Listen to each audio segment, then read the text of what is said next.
নমস্কাৰ পুনৰ এবাৰ সকলোকে স্বাগতম জনাইছোঁ মোৰ ইউটিউব চেনেলৰ অন্য এটা নতুন ভিডিঅ'লৈ আৰু এই ভিডিঅ'টো বিশেষকৈ চেঞ্চাছৰ লগত ৰিলেটেড কাৰণ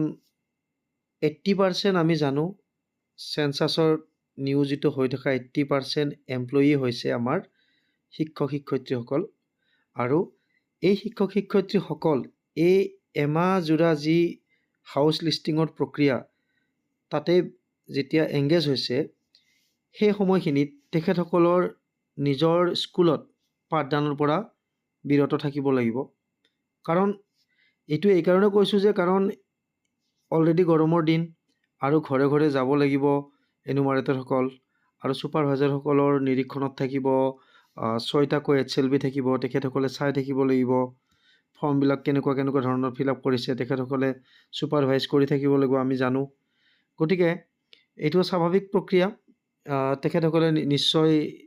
বিদ্যালয়ত টাইম দিব নোৱাৰিব আৰু ছাত্ৰ ছাত্ৰীসকল কিছু হ'লেও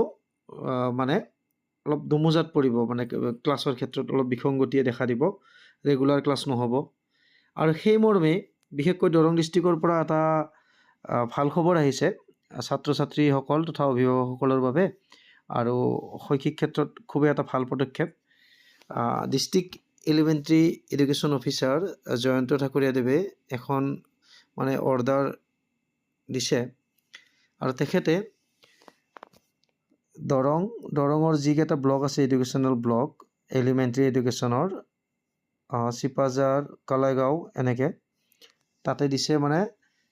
যিকেইখন স্কুল আছে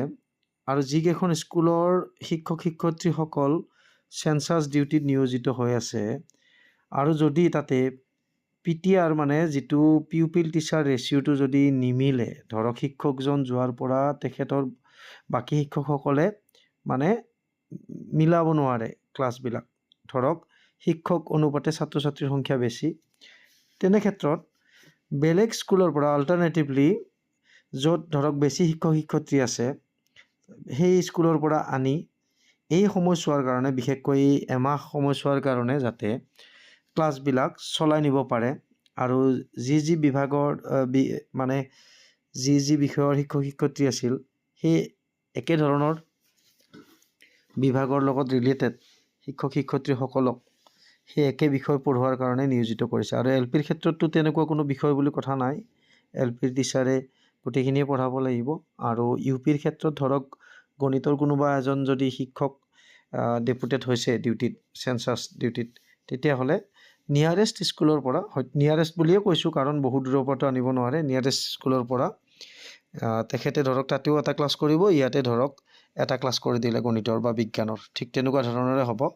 আপোনালোকেও বুজি পাইছে এইখিনি এইটো সম্পূৰ্ণ টেম্পৰাৰী বেচিছ হ'ব এমাহৰ কাৰণে আৰু যিহেতু ফাৰ্ষ্ট ফেজটো আমাৰ ছেপ্টেম্বৰত শেষ হ'বই ছেপ্টেম্বৰৰ 16 তাৰিখে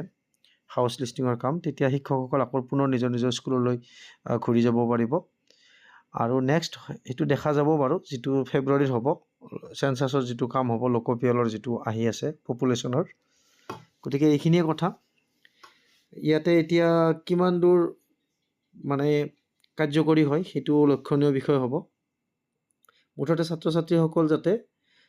পাঠদানৰ পৰা বিৰত থাকিবলগীয়া নহয় সেইটোতে গুৰুত্ব দিছে IS মহোদয়ে এইটো এটা খুব